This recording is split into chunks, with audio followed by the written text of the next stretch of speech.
সেনাবাহিনী গিয়া গিরায় গিরায় বাইরেয়া তারের মতো সোজা করছে। ঘটনার প্রেক্ষাপট হচ্ছে ফেনীর দাগনভূয়াতে ছাত্র দলের দুই গ্রুপের মধ্যে ব্যাপক সংঘর্ষের ঘটনা ঘটেছে। 15 জন আহত হয়েছে। এর বাহিরেও কালকে সারা বাংলাদেশে বেশ কিছু জায়গায় এই ক্ষমতাকে নিয়ে কোপাকুপি, লাফালাফি, মারামারি, গোলাগুলি। বিএনপির এক গ্রুপ আরেক গ্রুপে মারতেছে। ওয়াই?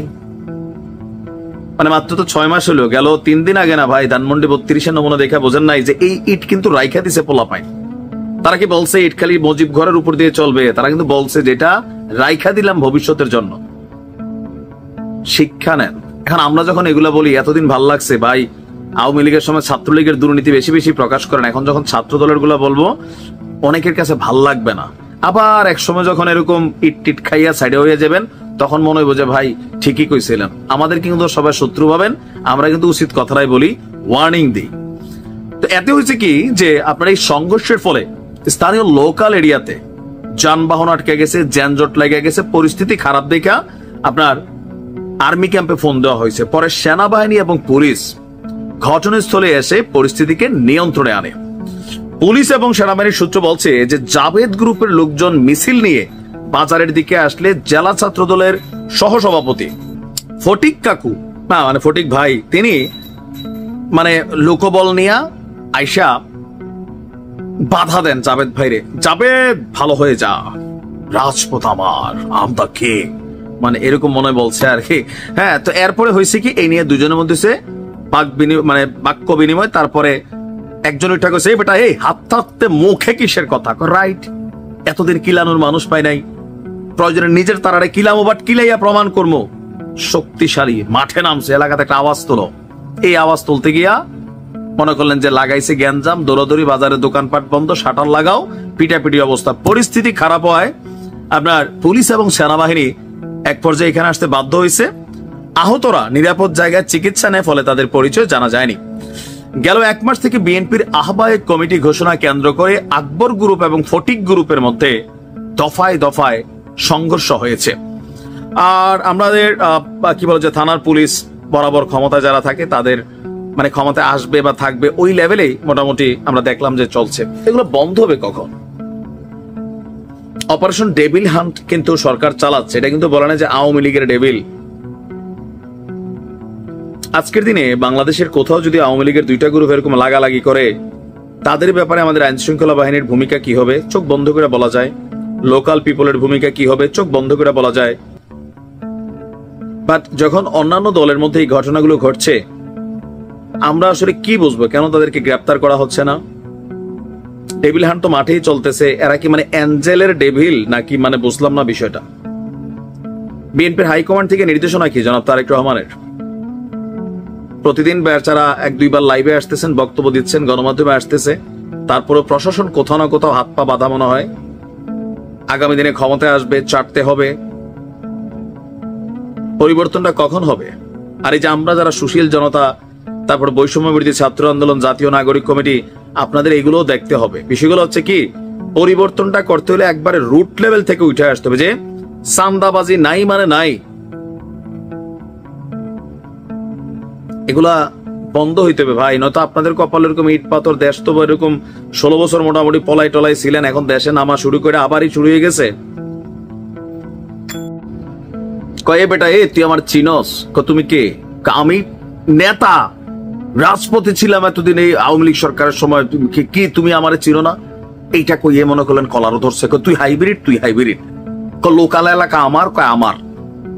মানে মোটামুটি গত কয়েকদিন যাবত বা কয়েক মাস যাবত বাংলাদেশের বিভিন্ন জায়গায় বিএনপি পন্থী, বিএনপির কিছু কতিপয় বিপথগামী নেতা, কথিত কর্মী, আমি বলি আওয়ামী লীগও ছিল, এগুলাই কিন্তু আওয়ামী লীগরে মারা দিছে। তো বিএনপিও এই লাইনেই অনেকে যাওয়ার চেষ্টা করে। হাইকমান্ড অন্যরকম ভূমিকা আছে। বরাবরই বলি, একজন জাস্ট গিয়ে সেলফি একটা তুলছিল এসপির অফিসে, দল থেকে তারা বহিষ্কার করে দেওয়া হয়েছে, ঠিক আছে। কিন্তু এই লোয়ার লেভেলে যারা আছেন একদম গ্রাম পর্যায়ে, তারা কিন্তু ভাই কন্ট্রোল হচ্ছে না। আর এই প্রথমবারের মতো যখন বাংলাদেশে অপারেশন ডেভিল হান্ট চলছে, তো এই যে মিনি মিনি ডেভিল রাস্তায় ভাইসে উঠতেছে যে ক্ষমতার জন্য তোরে মাইরা লায়াম, ঠিক এরকম ভাই গুলি টুলি চালাই দিচ্ছে ডাইরেক্ট। দেশীয় অস্ত্র শস্ত্র নিয়ে এক গ্রুপ আরেক গ্রুপের উপর ঝাঁপাই পড়তেছে। কিসের জন্য ক্ষমতায় আসছেন? না এখনই কেন? কারণ চাই এলাকাটা আমার, চাই আমরাই তো আসবো। সিদ্ধান্তটা কিন্তু এরকমই মোটামুটি ঢুকে গেছে বিএনপির অনেক নেতা কর্মীদের মধ্যে, কিন্তু তারা নিজেরাও বুঝতেছে না। তারা হচ্ছে যে কি বলা হয় যে নিজেদের ক্যাশেই নিজেরা আগুন লাগাই দিচ্ছেন। ঘুমন্ত অনেক লোক আছে, তারারে দিয়ে যে কোনো কিছু করান যায়। সিচুয়েশন বোঝে না, কটা টেহা দিলে আর কয় তুমি এটা কইরা লাও, একদম সেন্ট্রালও খবর ফাড়ায়াম। ভাবি কয় আমার তালতো ভাই কলজা আছে বেহতার, যাইয়া ফরছে বিপদ। তবে বাবির তালতো ভাইয়ের এই ঘটনাটা কানেক্টেড টাইপেরই। সারা দেশে এই মুহূর্তে ডেভিল হান্ট চলছে, তাই না? Operation devil hunt. তো প্রথম টার্গেটেড কে? আওয়ামী লীগের নেতা কর্মীরা, বিশেষ করে যাদের নামে বিভিন্ন জায়গায় মামলা টামলা বা বিভিন্ন ভাবে এলাকাতে একটু কলার টলার ওচা টোচা দিয়ে হাঁটতো বা মানুষের দেখলে থাপড় চটকানা দিত।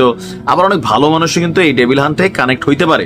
বাট আমরা চাচ্ছি প্রকৃত যারা আছেন, শুধু আওয়ামী লীগ না, সারা বাংলাদেশে যারা এই দলমত রাজনীতির ঊর্ধ্বে গিয়া ডেভিল যারা আছেন তাদের গ্রেপ্তার করা হোক। এখন ডেভিল হান্টের ভয়ে গাজীপুর গ্যারাম শূন্য হয়ে গেছে, পুরুষ নাই, ইয়াং মাইয়া পাইনো নাই, মুরব্বীরা আছে ঘরে ঘরে। আর এর মাঝখানে রাজবাড়িতে ঘটছে আমাদের এক ঘটনা। আপনার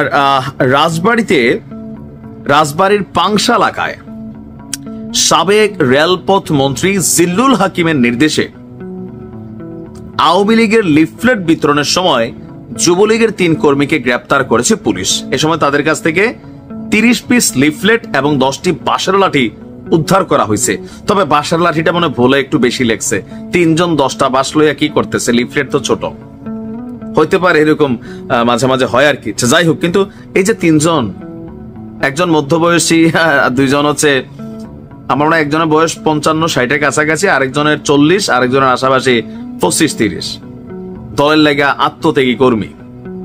কিন্তু মাঝে মাঝে খেয়াল রাখতে হবে যে এই মুহূর্তে আপনি যখন এই কাজটা করতেছেন, যে সারা বাংলাদেশে এই মুহূর্তে ডেভিল হান্ট চলছে, আর আপনি সাহস দেখাইয়া উপরের নেতার কথায় লিফলেট বিতরণ করতে যাচ্ছেন, এটা কিন্তু বোকামি। খেয়াল রাখেন। 9 ফেব্রুয়ারি গতকালকে তাদেরকে গ্রেপ্তারের পর আদালতের মাধ্যমে জেলে পাঠানো হয়েছে। তো আমাদের ওসি সাহেব বলছেন যে ঘটনা সত্য, যে ভোর 4:30। এখন বিভিন্ন জায়গায় আওয়ামী লীগ রাতে ঘটনা ঘটে। আমরা আগে দেখতাম বিএনপির জামাত মোটামুটি নাই হয়ে গেছিল, মেটিকুলাসলি তারা তলে তলে খেলছে, কিন্তু বিএনপি রাতে বিরাতে মাঝে মাঝে বাড়িত, অথবা দিনের মধ্যে হঠাৎ করে গলি থেকে বেরোতে, যেমন আওয়ামী লীগ বের হচ্ছে মাস্টার্স লাগাইয়া। এরপরে কি শিক্ষা আছে কোন দলের? নাই। কিন্তু আওয়ামী লীগ অপেক্ষা আছে আরেকবার আইয়ালো একদম ফাড়া ফেলবো, আর বিএনপি চিন্তা করতেছে এখন ফাড়া ফেলবো। চারে ফাই কেউ না পেলে নিজের দলের পোলাপানে নিজেরা ফাড়াই ফেলবো। ফাড়াইতে হবে, এলাকা আওয়াজ দিতে হবে, ভাই আসছে ভাই, আসসালামু আলাইকুম ভাই, কি রে কেমন আছিস, মুখ টুক ব্যাখ্যা করে শক্ত করে কথা, সালামটা দিলে আসসালামু আলাইকুম, ওয়ালাইকুম আলাইকুম, মোটা গলায় কথা রাখল তো নেতার ভাবে আইয়া না। আমার এটা এমনি খুলে রাখা লাগছে, আবার তারা অরিজিনালি খুলে রাখে 2-1টা বুতাম লাগাইলে আর কি নেতা হইছো। এলাকা আওয়াজ দিতে হইব ভাই, এলাকা রিটার্ন করছে, এরকম কিন্তু আছে। তো এইসব ঘটনাতে বিপদে পড়ে। তো আমাদের যেই 3 জন গ্রেপ্তার হয়েছেন তারা হচ্ছেন পাংশা পৌরসভার চাঁদপুর এলাকার মৃত রহমত আলী শেখের ছেলে নয়ন শেখ। নিশ্চিন্তপুর এলাকার নাম কি? নিশ্চিন্তপুর। হ্যাঁ, পুরো এলাকার এখন টেনশনে ফেলাই দিছে। নিশ্চিন্তপুর এলাকার মৃত সিরাজুল ইসলামের ছেলে নাজমুল হুসাইন এবং নারায়ণপুর এলাকার মোহাম্মদ নজরুল কাজীর ছেলে রবিউল ইসলাম বাবু। নাম বাবু, এটা কিন্তু অনেক বড় কলজা লই আটতো গেছে। পুলিশ বলছে ভোরে রাজবাড়ী কুষ্টিয়া আঞ্চলিক মহাসড়কের পাশে পাংশা মৈশাল্লা বাস স্ট্যান্ড এলাকায় গ্রেপ্তারকৃত ব্যক্তিরা যানবাহন চলাচলে বাধা সৃষ্টি করে আওয়ামী লীগের সরকার বিরোধী লিফলেট বিতরণ করে, এমন খবরে পুলিশের টহল টিম তাদের গ্রেপ্তার করছে। আর তাদের সাথে নিষিদ্ধ ছাত্রলীগ যুবলীগের আরো মানুষ ছিল 15-20 জন, ওইগুলো ধাওয়া খেয়ে পালাই গেছে। আর বাকি যারা ছিল, আচ্ছা বাসের সংখ্যা তাহলে এই কারণে বাড়ছে। পুলিশের বক্তব্য যে জিজ্ঞাসাবাদ করলে তারা বলছে সাবেক রেলপথ মন্ত্রী রাজবাড়ী জেলা আওয়ামী লীগের সভাপতি, তার ছেলে মিতুল হাকিম জেলা আওয়ামী লীগের সদস্য, খন্দকার সাইফুল ইসলাম বুরু পাংশা উপজেলা আওয়ামী লীগের সভাপতি, আইনাল সর্দার, অতুলের নির্দেশে তারা সরকারের বিরুদ্ধে লিফলেট বিতরণ করে। পুলিশ কিন্তু এখন সত্য কথা বলে। আগে পুলিশ এরকম বলে ফাঁসাই দিছে, বাট এখন আমাদের পুলিশ বদলাই গেছে। স্বরাষ্ট্র মন্ত্রণালয় থেকে বলা হয়েছে যে পুলিশকে মানবিক হইতে হবে। যাই হোক, বেশি সবসময় কলিজা ভালো না। পাবিয়ে কয় শোনো এবার আর একটা কথা কইয়া দিও, কারে এখন তার জেল গেছি গিয়া হতো না, তো যদি কখনো ভিডিওটা দেখে কোনটা আর জন্যা মারফুত বেশি দিন বাঁচে না। জামাতের কোন নেতার বিরুদ্ধে নেতা বলা উচিত না, চেনা নেতা, তার বিরুদ্ধে নিউজটা করছি। নানান কেলেঙ্কারির দায়ে গেল কয়েকদিন আগে সাময়িক বরখাস্ত হয়েছিল ফেনীর আলিয়া কামিল মাদ্রাসার অধ্যক্ষ মাওলানা মাহমুদুল হাসান। এরপরে তার বিরুদ্ধে সম্ভবত মামলার একটা আয়োজন বা প্রস্তুতি চলছিল। তো সেই মামলা থেকে অব্যাহতি দেওয়ার আশ্বাসে জামাতের রোকন এই চেনা জাকির, সে আপনার সম্ভবত কত লক্ষ টাকা চাইছে, 3 লক্ষ টাকা। যে মাওলানা সাহেব বলছে আমার 3 লক্ষ টাকা দেন, তাহলে আমি মামলা থেকে আপনারা টেকনিক্যালি সাইড করে দিব। এটা নিয়ে গত 9 ফেব্রুয়ারি রাতে জাকিরের 3 লক্ষ টাকা চাঁদার দাবির 2 মিনিট 27 সেকেন্ডের একটা কল রেকর্ড সোশ্যাল মিডিয়াতে আপনার প্রকাশ পেয়েছিল। এরপরেই এই বিষয়টা সামনে আসার পর আপনার গতকালকে সন্ধ্যায় জেলা জামাতের প্রচার এবং মিডিয়া সম্পাদক আনম আব্দুর রহিম স্বাক্ষরিত এক বিজ্ঞপ্তিতে এই চেনা জাকিরকে সংগঠনটি থেকে বহিষ্কার করা হয়েছে। এখন বহিষ্কার কি কোনো সলিউশন? আমরা মনে করি বিএনপি, আওয়ামী লীগ, জাতীয় পার্টি, জামাত ইসলাম যারাই আছে, একটা জিনিস ফলো করা জরুরি। কোনটা? যদি প্রকৃতপক্ষে আপনি মনে করেন আপনার দলকে সান্দাবাজ মুক্ত রাখবেন, লুটপাটকারী মুক্ত রাখবেন, তাহলে জরুরি হচ্ছে যাকে বহিষ্কার করা হচ্ছে তার বিরুদ্ধে দলীয় একটা মামলা দেওয়া। কেন? যেন বাকি যে কর্মীরা যাদের মনের মধ্যে এই লোভ হিংসা কাজ করে যায়, তো সেটাতে কি হবে, বাকিরা একটা মেসেজ পাবে যে দলে থেকে কোন রকম অন্যায় করলে দল প্রশ্রয় তো দেয় না, বরঞ্চ একটা মামলা ঝুলাই দেয়। এখন বহিষ্কার আমরা দেখছি অতীতে ছাত্রলীগ অনেকে বহিষ্কার করছে, ধরা খাইলে ছাত্রদলও বহিষ্কার করছে, কিন্তু বিএনপি কিন্তু মামলা দিয়ে দিছিল এক নেতার নামে দলীয় ভাবে। জামাতের উচিত এই চেনা জাকিরের বিরুদ্ধে একটা মামলা দিয়ে দেওয়া। জানা গেছে যে ফেনীতে পরিচ্ছন্ন রাজনীতির জন্য জামায়াত ইসলামের দীর্ঘদিনের সুনাম রয়েছে, তবে এই চেনা জাকির মানে জামাতের এই রোকনের অনৈতিক কর্মকাণ্ডে সেই খ্যাতিতে এবার ছেদ পড়ল।